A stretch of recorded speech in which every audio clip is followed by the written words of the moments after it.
욥기 38장 39절부터 39장 30절 마지막 절까지 말씀을 받겠습니다. 욥기 38장 39절부터 39장 마지막 절까지입니다.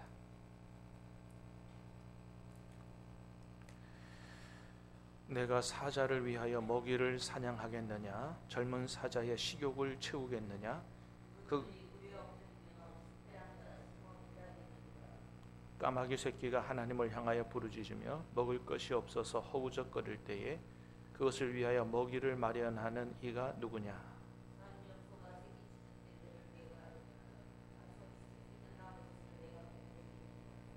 그것이 몇 달 만에 만삭되는지 아느냐? 그 낳을 때를 아느냐?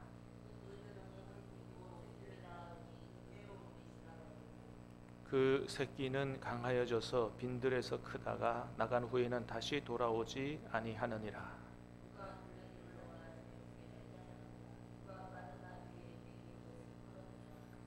내가 들을 그것의 집으로 소금 땅을 그것이 사는 처소로 삼았느니라.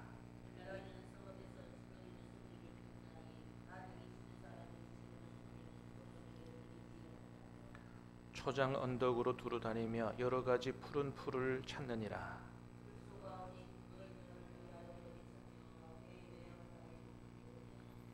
내가 능히 줄로 매어 들소가 이랑을 갈게 하겠느냐? 그것이 어찌 골짜기에서 너를 따라 썰애를 끌겠느냐?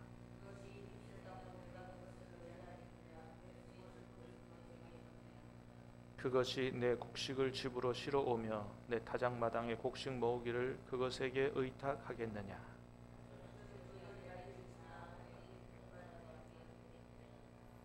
그것이 알을 땅에 버려두어 흙에서 더워지게 하고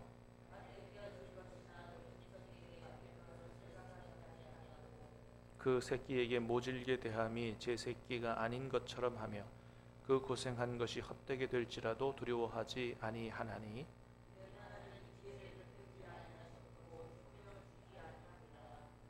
그러나 그것이 몸을 떨쳐 뛰어갈 때에는 말과 그 위에 탄 자를 우습게 여기느니라.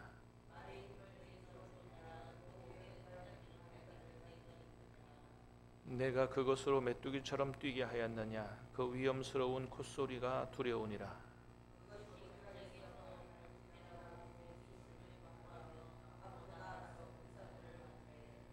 두려움을 모르고 겁내지 아니하며 칼을 대할지라도 물러나지 아니하니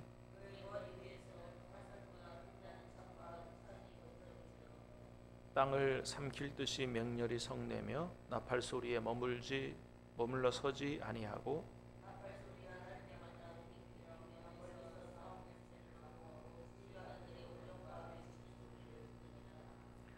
매가 떠올라서 날개를 펼쳐 남쪽으로 향하는 것이 어찌 내 지혜로 말미암음이냐?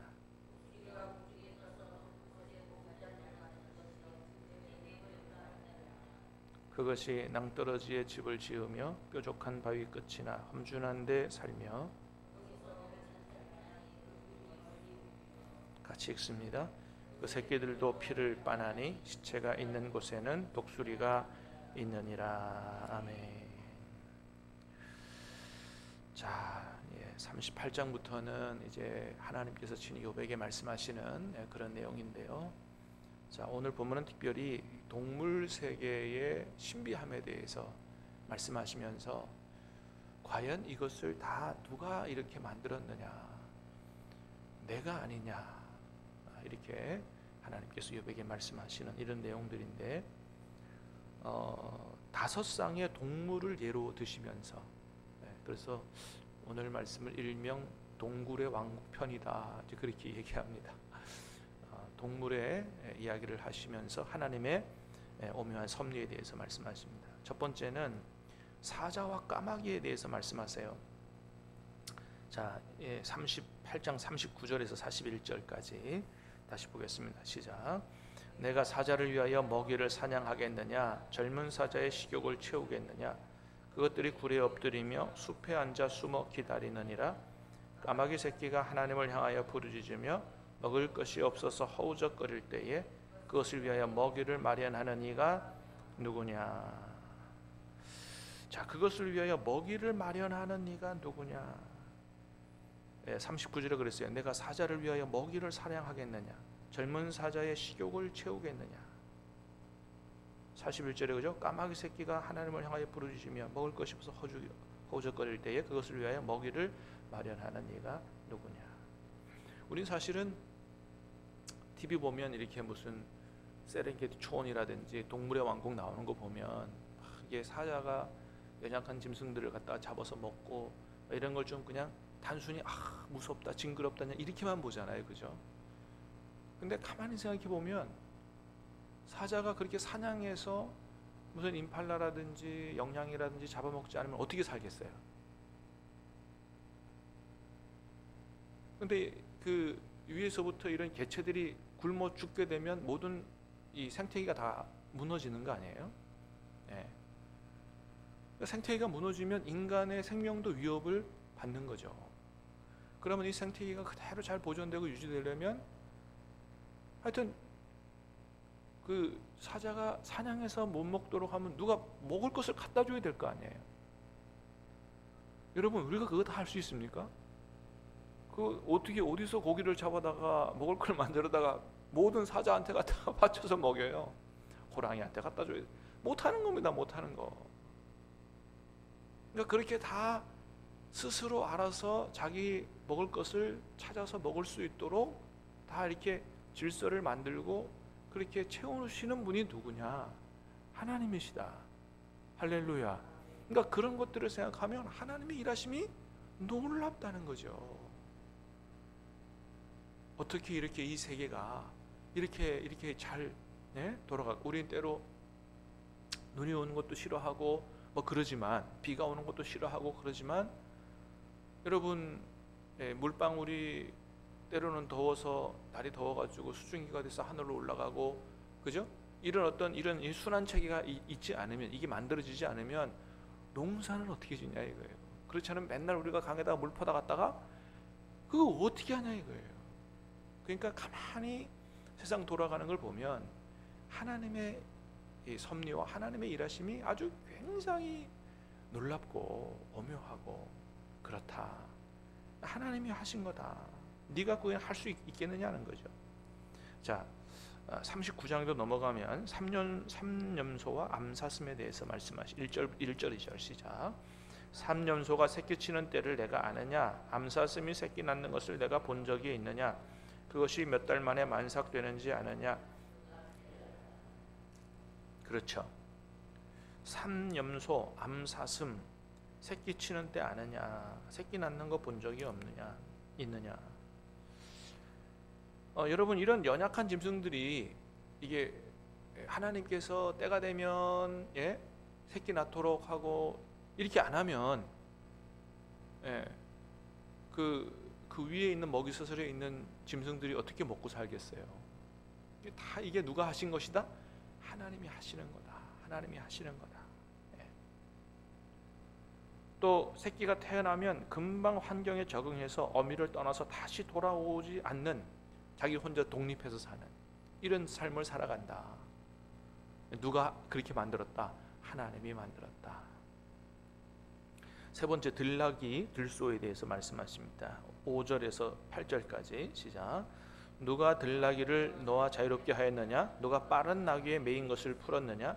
내가 들을 것을 그것의 집으로, 소금 땅을 그것이 사는 초소로 삼았느니라. 짓거리는 소리를 비웃나니 나귀 치는 사람의 소리는 그것 들리지 아니하며 초장 언덕으로 두루 다니며 여러 가지 푸른 풀을 찾느니라. 아멘. 자, 들나귀와 들소를 생각해 봐라. 누가 들나귀를 너와 자유롭게 하였느냐? 들나귀는 들에 나가서 그걸 집으로 삼고 살죠. 소금 땅으로 다니면서 초소를 삼아서 그래도 잘 산다 이거예요. 집을 이렇게 인간처럼 집을 짓고 살지 않아도 나가서 들에서 잘 산다. 들나귀는 성읍에서 사람들이 짓거리는 소리 신경도 안 쓴다 이거예요. 우리는 여러분 살아가면서 누가 나한테 한마디 하면 속상해가지고 그죠? 때로는 막 잠도 못 자고 막. 근데 들락이는 세상 사람들이 별소리 다 해도 신경도 안 쓰고 잘 산다 이거예요. 그렇게 아주 초연한 들에서도 잘 살아갈 수 있는 강한 존재들, 누가 그렇게 만들어줬느냐? 하나님이 그렇게 만드셨다라고 하는 것이죠. 예, 들소도 마찬가지예요. 들소가 너희한테 길들여져 가지고 와서 너희 밭을 갈겠느냐? 들락이 들소는 절대 사람에게 길들여지지 않는 야생성을 갖고 있다. 아주 자유분방하게 그렇게 살아간다. 그런 야생성을 누가 만들었느냐? 하나님이 만드셨다라고 하는 거죠. 자, 타조와 말도 볼까요? 타조와 말 13절부터 18절까지 시작. 타조는 즐거이 날개를 치나 학의 깃털과 날개 같겠. 그것이 알을 땅에 버려두어 흙에서 더워지게 하고 발에 깨질 것이나 들짐승에게 밟힐 것을 생각하지 아니하고 그 새끼에게 모질게 그 고생한 것이 헛되게 될지라도 두려워하지 아니하나니 이는 하나님이 지혜를 베풀지 아니하셨고 총명을 주지 아니함이라. 그러나 그것이 몸을 떨쳐 뛰어갈 때에는 말과 그 위에 탄 자를 우습게 여기느니라. 아멘. 자, 타조는 여러분 어떻게 한다고요? 타조는 알을 땅에 버려둬서 흙에 더워지게 하고. 근데 그렇게 하면 발에 밟혀서 깨질 것 같잖아요, 그죠? 근데 그걸 이렇게 보호하지 않는다는 거죠. 아이고 내 새끼 해갖고 탁 품에 품고 다니고 그렇게 안 하고 뭐 그냥 낳고 그냥 푹에 파묻어 두면 그만이라 이거예요. 어떻게 보면 이 새끼에 대한 애정이 없는 거죠. 그 다음에 새끼에게도 어떻게 해요? 모질게 대함이 제 새끼가 아닌 것처럼 그렇게 한다. 왜 그렇게 자기가 이렇게 새끼를 낳아서 알을 소중히 간직하지 못하고 새끼에게 모질게 대하고 그렇게 했다고요? 하나님이 지혜를 주시지 않았기 때문이라 이거예요. 총명을 주시지 않았기 때문이라 이거예요. 그러니까 그렇게 어리석은 것도 하나님이 그렇게 만들었기 때문이라는 것이죠. 반면에 여러분, 왜 인간은 새끼를 낳으면 해치충지 해가지고 막 30년 동안 헌신적으로 품고 키우고 또 결혼시켜놓고도 또 걱정하고 왜 이렇게 하는 겁니까? 그 지혜와 총명을 마음을 누가 주신 거예요? 하나님이 주신 거다. 우리가 이렇게 살아가는 것도 하나님 주신 지혜와 총명과 은총이 있기 때문에 이렇게 살아가는 거지. 하나님 똑같이 타조에게처럼 지혜와 총명을 주시지 않으면 생긴 것만 인간이지 똑같이 들여나가서 짐승처럼 그렇게 살 수밖에 없다. 인간의 만물의 영장인 이유는 다른 게 아니라는 거죠. 하나님이 그렇게 만물을 다스릴 수 있도록 하나님의 형상으로 만드셨기 때문에 이렇게 살아갈 수 있는 거다. 할렐루야. 그렇습니다. 여러분, 주변에서 강아지도 보고 고양이도 보고 그러잖아요. 근데 왜 우리는 강아지로 안 태어나고 고양이로 안 태어나고 사람으로 태어났느냐? 하나님의 은혜인 줄 믿습니다. 예. 그래서 내가 사람으로 살아가는 것 자체만 해도 하나님의 엄청난 은혜와 축복을 받은 것이다. 뭐 집에 강아지는 그래 태어나고 싶어 태어났습니까? 집에 고양이는 그래, 우리 동네 길고양이들 많아요. 걔네들 그렇게 태어나고 싶어서 태어났겠어요? 집도 절도 없이 그냥 맨날 돌아다니면서 언제 죽을지 모르는 그런 인생으로. 그렇죠. 근데 이렇게 어리석은 타조라도 달려갈 때는요, 말도 우습게 여길 정도로 잘 달려간다 이거예요. 예? 그런 능력을 누가 줬어요? 하나님이. 여러분, 사람이 전쟁이 터지면 두려워요, 그죠? 전쟁터가 나는 게 두려워요. 근데 말은 어때요? 두려움이 없어요. 그런 용맹을 누가 줬냐 이거예요. 하나님이 주셨다. 자, 다섯 번째, 매와 독수리 26절 27절 시작. 매가 떠올라서 날개를 펼쳐 남쪽으로 향하는 것이 어찌 내 지혜로 말미암음이냐? 독수리가 공중에 떠서 높은 곳에 보금자리를 만든 것이 어찌 내 명령을 따름이냐? 그거 너의 명령을 따라서 그렇게 하는 게 아니지 않느냐? 높이 올라가고 높은 곳에 집을 짓고 그렇게 날 수 있도록 높은 곳에 집을 지을 수 있도록 누가 능력을 주신 거다? 하나님이 주신 거다. 그러니까 동물의 왕국에 대한 얘기 뭐 염소부터 독수리까지 쫙 얘기하시면서 하시는 말씀이 뭐냐 하면 이 다 누가 하신 거다? 하나님이 하신. 하나님의 손길이 안 미친 곳이 없다. 욥 너에게일까 보냐 이거예요.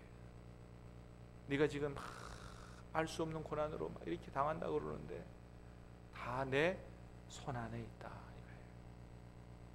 너의 머리털도 세고 있다. 내가 너를 지었고 너에게 그런 총명을 줬고, 그러니까 너무 내 안에서 일어나는 이런 어려운 일 때문에, 이해할 수 없는 일 때문에 원망 불평하고 그렇게 하지 마라. 다 내 손 안에 있다. 내 섭리 안에 있다. 사랑하는 여러분, 저와 여러분들이 이것을 굳게 믿을 수 있기를 주님의 이름으로 축복합니다. 주님 안에 있다. 주님께서 모든 것이 합력하여 선을 이루게 하실 것이다.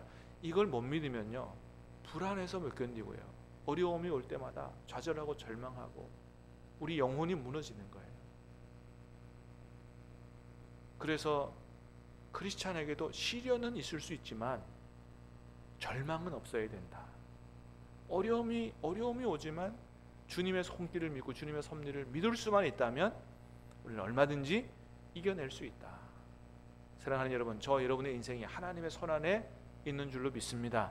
함께 하시고 붙들고 계시고 인도하시고, 우리가 전적으로 하나님께 우리 인생을 맡기고 기도하고 의지하고 살아가면 하나님이 나중에는 의를 공의를 정오의 빛같이 높이 드실 때가 오실 줄로 믿습니다. 그렇습니다. 그래서 오늘 주시는 말씀을 생각하면서 오늘 세상 살아가시면서 하늘도 보시고 땅도 보시고 다른 사람도 보고 짐승도 보고 모든 것이 하나님의 손길 속에 있다. 하나님이 창조하셨고 섭리하셨고, 그래서 이런 가운데 나를 인간으로 지으신, 나를 위해서, 나를 구원하기 위해서 이 땅에 오신 예수님을 생각하시면서 얼마나 내가 하나님 앞에 소중한 존재고 하나님이 나의 삶을 인도하고 계시는가를 바라보면서 감사와 찬양으로 살아가는 한 주간 되시기를 주님의 이름으로 축복합니다. 기도하겠습니다.